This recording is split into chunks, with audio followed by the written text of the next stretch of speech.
Today I'm here នេះគឺជាវីដេអូទី1របស់ខ្ញុំហើយថ្ងៃនេះគឺយើងមើលទៅលើ daily bias ដោយអត់ទាន់មានទៅលើ weekly profile ទេយើងមើលលើតែ bias អញ្ចឹងវាអត់សូវបាក់ខ្លាំងជាទូទៅយើងប្រើ context តិចតួចជាមួយនឹង theory មួយចំនួនដែលយើងនឹងរៀនគឺ power of 3 អញ្ចឹង power of 3 ឬក៏ OLCH និង OOXCL គឺសម្រាប់ bearish candle ជាមួយនឹង OLHC សម្រាប់ bullish candle អញ្ចឹងយើងដឹងថា candle យើង open បើសិនជាវា bullish វា open នៅខាងខូចហើយបើសិនជាវា bearish វា open នៅខាងលើអញ្ចឹងរបៀបមើលទៅលើ power of 3គឺយើងមើលទៅលើអាចនិយាយថា2ឬក៏3អញ្ចឹងខ្ញុំសរសេរតា simple ទេគឺ Judah swing ជាមួយនឹង distribution អញ្ចឹង distribution phase ឬក៏យើងអាចហៅវាបែបទៀតគឺ expansion អញ្ចឹងវាមានរៀងដូចម៉េចបើយើងមើលឧទាហរណ៍ថាយើងមើលទៅលើ daily time frame អញ្ចឹងបានន័យថាមួយ candle ហ្នឹងគឺមួយថ្ងៃអូខេអញ្ចឹងបើសិនជា candle ហ្នឹងមួយថ្ងៃគឺយើងអាចចាប់វាបែបនេះបាន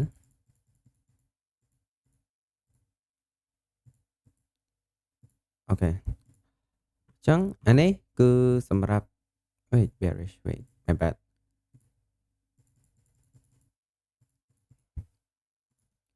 អូខេអញ្ចឹងអានេះគឺជា range របស់វាដែល range មួយនេះគឺវាអាចនឹង consolidation ជា equal low equal high liquidity point អីហ្នឹងគឺសម្រាប់ឲ្យ London session វា draw liquidity ទៅឬក៏វាជាអ្នកទៅ sweep ហើយ New York នឹងចាប់ផ្ដើម continue នៅ daily bias របស់យើងឬក៏ target ទៅលើ draw on liquidity របស់យើងហើយរបៀបយើងគូនៅអា opening daily opening ហ្នឹងគឺយើងយកនៅម៉ោង12:00របស់ New York យើងយកម៉ោង12:00របស់ New York គឺដោយសារតែយើងចង់ like អត់ចង់ឲ្យវាមាន distraction ច្រើនដោយសារជាទូទៅ Asia session វា consolidation អញ្ចឹងបើយើងចាប់ London នៅពេលដែលវា open ទៅណាយើងចាប់អា move ទាំងអស់ហ្នឹងគឺជា manipulation move អញ្ចឹងបើយើងនិយាយឲ្យស្រួលស្ដាប់ទៅបើសិនជាអានេះគឺជា true day open តម្លៃទីផ្សារនៅលើយើងហៅកាឡា sell ហើយតម្លៃទីផ្សារនៅខាងក្រោមគឺយើងហៅកាឡា buy អញ្ចឹងបើយើងមើលសម្រាប់ bearish day គឺយើងអាចនឹងមាន structure បែបនេះអូខេអញ្ចឹងអានេះគឺសម្រាប់ bearish day ហើយអានេះអាចជា true day open ឬក៏អានេះអាចជា true day open អញ្ចឹងឥឡូវមកមើលទៅលើ market អូខេអញ្ចឹងអានេះគឺជាបន្ទាត់មួយនេះគឺជា daily separator ហើយវាគូថ្មីគឺនៅតែ London PM close ទៅមក Asia session open អញ្ចឹងបើយើងមើលចាប់ពីម៉ោង12មកអូខេអញ្ចឹងម៉ោង12សម្រាប់ថ្ងៃច័ន្ទគឺយើងអត់មាន power of 3ទេបើយើងគូចេញពី true day open ហើយបើយើងមើលនៅថ្ងៃអង្គារគឺយើងមាននៅម៉ោង12អូខេអញ្ចឹងម៉ោង12នេះគឺ true day open យើងឃើញថាតម្លៃទីផ្សារវាបានចំអស់ sweep នៅ low នេះទៅមកវាមាន expansion leg up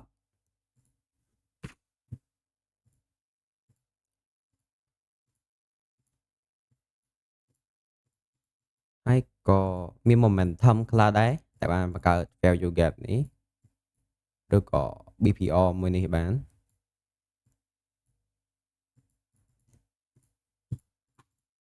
អញ្ចឹង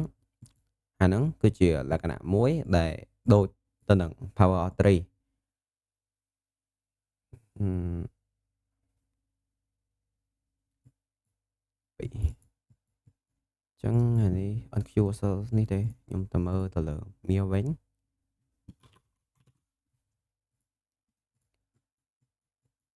អូខេអញ្ចឹង mia power 3ខ្ញុំអាច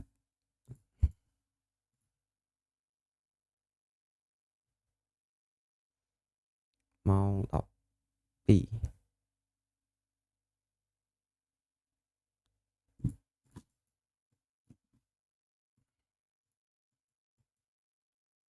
12 PM ណា the fuck អូខេអញ្ចឹងថ្ងៃច័ន្ទនៅមាសគឺវាចេញ power 3ស្អាតយើងអាច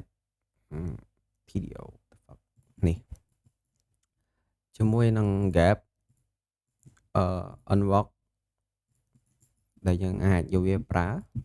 ហើយអានេះគឺជា simple daily bias មួយដែលយើងចាំតែ price change instead delivery ទៅឬក៏ change out character វា shift ឡើងទៅលើយើងអាចចាប់ដើមហូរកន្លះឡងបានទៅអញ្ចឹងដូចនៅ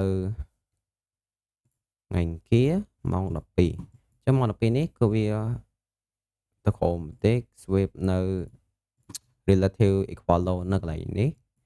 ហើយទៅមកក៏ push displacement ឡើងលើមាន value gap 2 value gap នេះដែលយើងចង់ទុកវាជា breakaway gap ហើយ value gap នេះជា value gap យើង expect ក្នុងការ trade ទៅនៅថ្ងៃអង្គារថ្ងៃពុធគឺវាអត់សូវ clean ទេចានេះគឺជា true day open របស់ថ្ងៃពុធ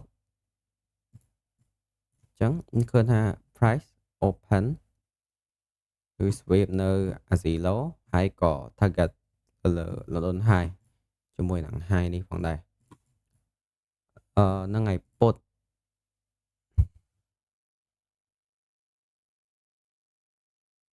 អញ្ចឹងថ្ងៃពុធម៉ោង12អូខេ open ហ្នឹងត្រូវហើយអញ្ចឹង open នេះគឺវា make ទៅលើ high នេះសិនដល់មក push ចូលខោហើយឡើងលើមក retest ទៅលើ through day open ក៏ថាកើតទៅខាងក្រោមទៀតអញ្ចឹង week នេះគឺ Judah swing យើងគឺយើង create ហើយ bias context ដែលយើងអាចយកមកប្រើបានដូចនៅក្នុងនេះគឺយើងមាននៅ value gap នេះ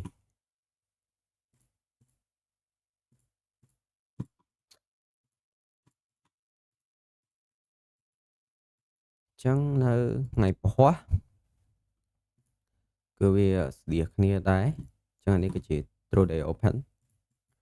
ទៅមក market ឡើងទៅ sweep នៅ high នេះអានេះអាចតម្លាក់ time frame ទៅខាងក្រោមទៀតបានដូចជាចូលទៅ5 10នាទីឬក៏5នាទីអញ្ចឹងនៅកន្លែងនេះគឺយើងមាន sweep ទៅលើ consolidation high នេះមកមាននៅ shift in មកគេស្គាល់ shift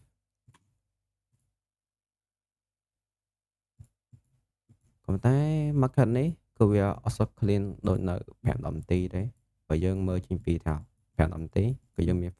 value gap មួយហើយយើងអាច target រហូត 2R បានតែ trade នេះគឺអត់បានសុខហើយមួយទៀតគឺនិយាយពី bias អញ្ចឹង bias របស់យើងគឺអាចជា context ចេញពី IRL ទៅ ERL ដែល IRL របស់យើងគឺសំដៅទៅលើ array ប៉ុន្តែ IRL ដែលខ្លាំងជាងគេគឺ value gap ឬក៏ Yeah មានតែនឹងមួយដោយសារអាហ្នឹងជា imbalance មួយដែលជាទូទៅវានឹងទាញ price ទៅរកឧទាហរណ៍យើងមើលចេញពី weekly អញ្ចឹងបើយើងមើលលើអាទិត្យហ្នឹងវាចេញពី weekly value gap អញ្ចឹង context ដែលយើងអាចមានគឺ expansion នៅអាទិត្យហ្នឹងថ្ងៃច័ន្ទអាទិត្យហ្នឹងនិងអាទិត្យក្រោយមួយទៀតអញ្ចឹងបើយើងមើលចេញពី daily មក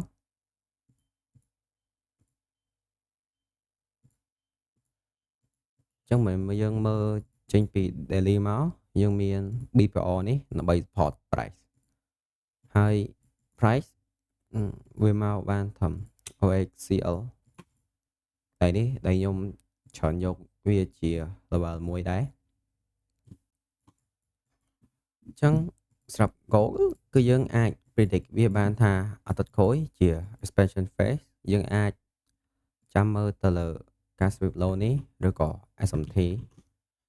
ឬក៏ការ expansion ជាមួយនឹង value gap retest ចូលហើយ target ទៅលើ draw liquidity របស់យើងហើយដើម្បីឲ្យ bias យើងកាន់តែច្បាស់គឺយើងប្រើ PO3 អញ្ចឹងឧទាហរណ៍ថា game plan របស់យើងគឺយើងមាន draw on liquidity របស់យើងនៅលើនេះអូខេដល់ពេលដែលយើងមាន DOL យើងនៅលើហ្នឹង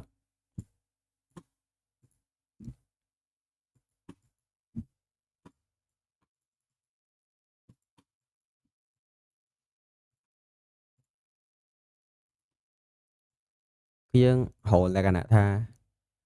អអាចជា market ដើរ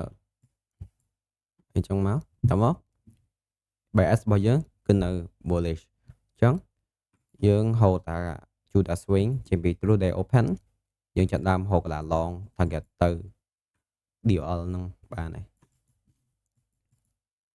អូខេនេះអញ្ចឹងថ្ងៃហ្នឹងវីដេអូមានប៉ុណ្្នឹងទេពី Power of 3 so ខ្ញុំសង្កត់ថាអ្នកនាងយល់បើយល់អាច comment បានហើយចាំខ្ញុំអូវីដេអូឬក៏ idea ដើម្បីបញ្យល់អ្នកនាងបន្ថែមបាន